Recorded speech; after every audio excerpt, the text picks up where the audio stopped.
Hello guys, कैसे हैं आप लोग? I hope you are all fit and fine and study at your own places.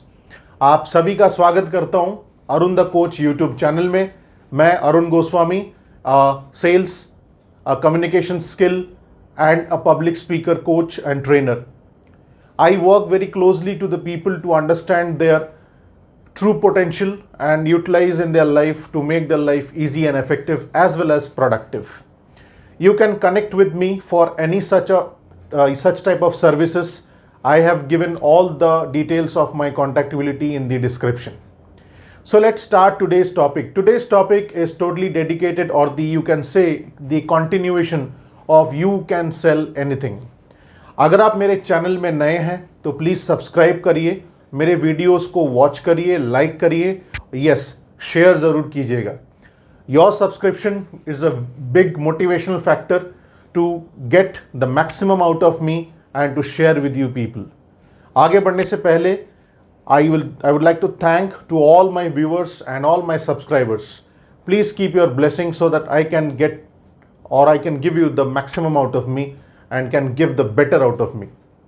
So you can sell anything. I started this particular series of videos with the concept of a growth mindset, a matured mindset and a developed mindset before we enter into the sales job. और अगर हम पहले से ही किसी sales related job में किसी product बेचने, idea बेचने या फिर कॉन्सेप्ट बेचने के कॉन्सेप्ट से के साथ जुड़े हुए हैं तो फिर ये वीडियो आपको बहुत ज़्यादा फायदेमंद हो सकता है। You can sell anything part 1 I released with 8 essential elements that will talk about more as a how to prepare a strategic and a developed mindset before entering into, or how to make more productive sales based job. You can sell anything part 2 के point of view से मैंने बात की थी। What are the activities, कौन कौन सी ऐसी activities हैं जो हम सेल्स के जॉब के दौरान ऑन द ग्राउंड प्रैक्टिस करना चाहिए। और you can sell anything part 3 I had spoken about the post sales और post the business has been generated, sales के बाद, that is more concentrated on the service part before post the sales has been done. So हम लोग means volume total 20 volumes release करेंगे और आप लोगों के आशीर्वाद से we have reached volume 7। So you can sell anything part 1 के 8 एसेंशियल को हम लोग एलैबोरेट कर रहे हैं with all the respective volumes. So we have covered intent, we have covered authenticity, passion, patience and we have also covered speed and work. Today's volume 7 is concentrated on attention. So I would like to put one question in front of you. शायद ये question आपको इस topic के साथ connect करेगा। What is the difference between concentration and be attentive? और attention और concentration में क्या फ़र्क होता है? मैं आपको थोड़ा सोचने के लिए इसको हेल्प कर सकता हूँ। What I think or what I have experienced in 20 years of my experiences, concentration is totally in one particular subject और one particular point of action में जब हम लोग पूरा का पूरा ध्यान उसमें केंद्रित करते हैं या फिर सेंट्रलाइज्ड करते हैं। अटेंशन का मतलब होता है जब आप आपके आसपास जितनी भी सारी चीज़ें होती हैं उन सारे चीज़ों से अवगत होते हैं, अटेंशन होते हैं, अटेंटिव होते हैं, अवेयर होते हैं और सावधान भी रहते हैं। सावधान होना, अटेंटिव होना, अवगत होना, this are all defining the concept of attention. ठीक उसी तरीके से सेल्स में जाने से पहले या फिर सेल्स जॉब अगर आप पहले से ही हैं या फिर आप किसी बिजनेस से जुड़े हुए हैं जहां पे आपको एक प्रोडक्ट बेचना है, that product may be a tangible और अ इनटैंजिबल प्रोडक्ट, जहां पे आपको एक आइडिया बेचना है, कॉन्सेप्ट बेचना है, और any sort of thing that you have to go and sell through offline और ऑनलाइन मोड, किसी भी पॉइंट ऑफ व्यू से बात करेंगे, इरेस्पेक्टिव ऑफ एनी एस्पेक्ट, तो वहाँ पे आपको ये माइंडसेट बनाना बहुत अहम हो जाता है, बहुत इंपॉर्टेंट हो जाता है कि आपको सारी चीज़ों से अवगत रहना है। You have to be attentive whatever is और whatever are happening in your surroundings. आपके आसपास जो भी चीज़ें हो रही हैं। So my first point comes it, आपके कस्टमर्स क्या सोच रहे हैं, what your customers are talking about, किस बारे में बात कर रहे हैं। फीडबैक के बारे में बात कर रहे हैं, किसी प्रोडक्ट के परफॉर्मेंस के बारे में बात कर रहे हैं, या फिर कोई नया प्रोडक्ट आने वाला है उसके बारे में बात कर रहे हैं, या फिर किसी प्रोडक्ट के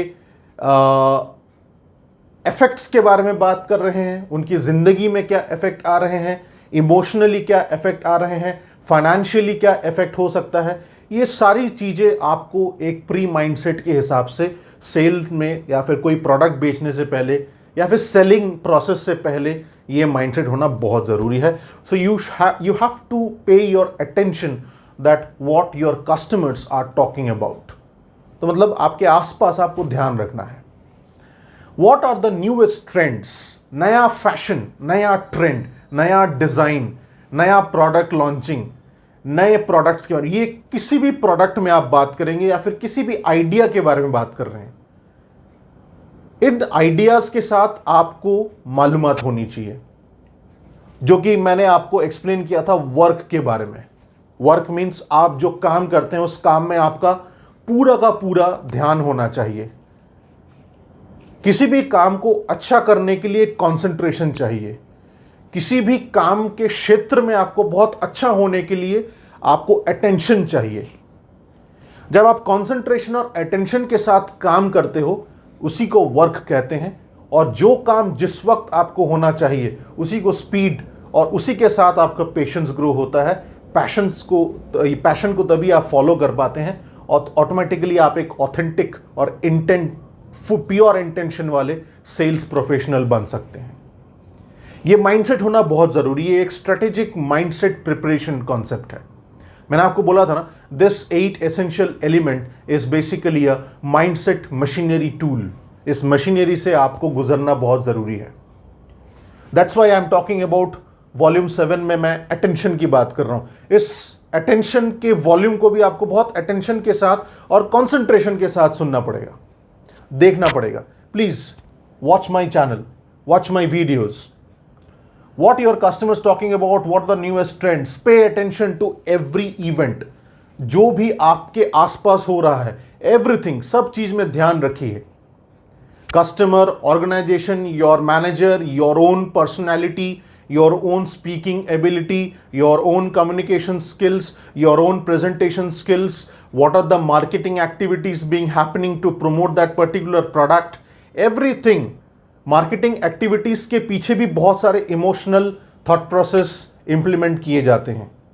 क्योंकि मैं मार्केटिंग टीम के साथ बहुत साल काम कर चुका हूं, उनके प्रोडक्ट को प्रमोशनल एक्टिविटीज़ के साथ मैं बहुत साल जुड़ के उनके साथ बहुत क्लोजली मैंने बहुत सारे एक्टिविटीज़ की हैं। तो मेरा एक्सपीरियंस ये कहता है कि when you understand the emotion behind the marketing activities या फिर promotional activities, then you come to know more about the market and the product as well as the customers intake.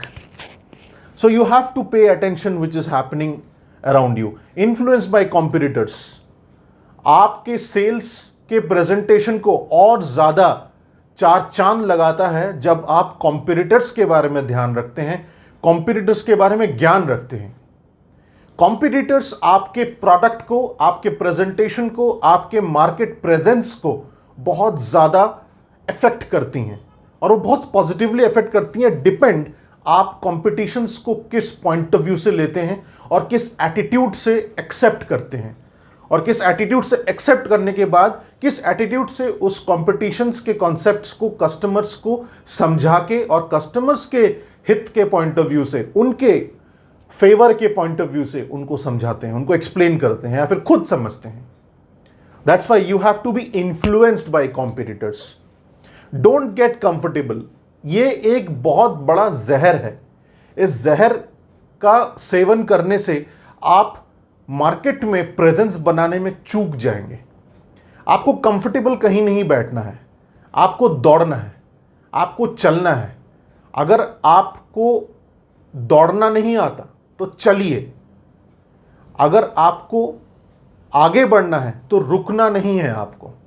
मैंने आपको कहा था ना, वॉक लाइक एन ऑक्स, बैल की तरह काम करना है। बैल को अगर एक जगह आपने इंस्ट्रक्शन दे दिया कि आपको हल जोतना है तो बैल हल जोतता रहेगा, सर नीचे करके काम करता रहेगा, आसपास कुछ नहीं देखता वो। ये एक महज एक एग्जाम्पल है।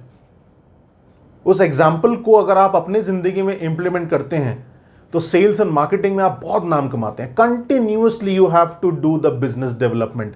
इसलिए आपको डोंट गेट कंफर्टेबल पोजीशन में नहीं आना है। इन एक्शन आपको सिर्फ एक ही फैक्टर के लिए टाइम निकालना है और वो फैक्टर है आपकी फैमिली। बाकी किसी चीज के लिए टाइम आपको अलग से निकालने की जरूरत नहीं है। It should be on the go, process के साथ साथ चलता रहेगा वो। फैमिली के लिए एक कॉन्सेंट्रेटेड टाइम आप स्पेंड करेंगे क्योंकि because of them you are there, और उनके लिए ही काम करता है इंसान। So don't get comfortable, experiment new placement, new platforms. Offline, आज के डेट में ऑफलाइन प्लेटफॉर्म उतना ज्यादा इफेक्टिव नहीं हो पा रहा है, तो ऑनलाइन प्लेटफॉर्म्स के बारे में जानिए। उनको प्लेस करिए इस तरीके से ताकि कस्टमर को भी इजी लगे, क्योंकि ज़्यादातर लोग ऑनलाइन से उतना ज़्यादा वाकिफ नहीं होते हैं, उतने ज़्यादा यूज टू नहीं होते हैं। तो इट इज़ आवर ड्यूटी। सो आप इस मेंटलिटी से लेके चलें और इस पर्टिकुलर कॉन्सेप्ट में चलिए कि सबको मालूम होगा you are the change maker, you are the game changer. इस मेंटालिटी से आगे बढ़िए in the case of sales. So volume 7 में मैंने आपको अटेंशन की अहमियत समझाने की कोशिश करी है, जो कि one of the element of the 8 essential elements. Please go to my channel, subscribe कीजिए, सारे वीडियोस देखिए। मैंने बहुत सारे वीडियोस लॉन्च किए हैं। नेक्स्ट हम लोग मिलेंगे कंटेंट। आप देखिए 8 एसेंशियल एलिमेंट में लास्ट में प्रोडक्ट आता है। Content stands for the product. Product comes the least one. Product is the concept कि आप उसको जाके जितने भी उसके सॉल्यूशंस हैं उन या फिर प्रॉब्लम्स हैं उनका सॉल्यूशन डिजाइन करके दे रहे हैं। That is known as content. So in volume 8 we will be in touch to understand more about content or the product. तो आज के लिए यहीं तक ही। Stay connected, stay safe. Please subscribe my channel. जय Hind. Thank you so much.